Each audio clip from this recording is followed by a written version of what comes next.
Hi mga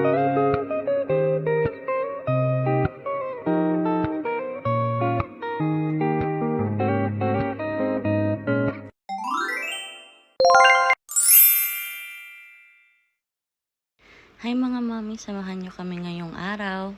Ang sarap pala mamitas ng mga gulay sa sariling bakuran. Dahil nga team puti at kahoy ako, hindi nakaka-aesthetic tong lagayan namin ng tubig. Kaya isang nanay naman ang nabudol. Napakaganda nito mga mamis. At tingnan nyo naman yung gripo, 'di ba? Puti din. Very aesthetic nga naman. So matchy na siya sa aking stand, 'di ba? Kaya kung gusto nyo rin nito, alam nyo na. Check my yellow basket. After nga namin kumain, nag-decide kami na pumunta muna sa mall. At syempre, walang ibang driver kundi ako. At nabudol na naman ng nanay. Para naman sa anak ko yan, kaya okay lang.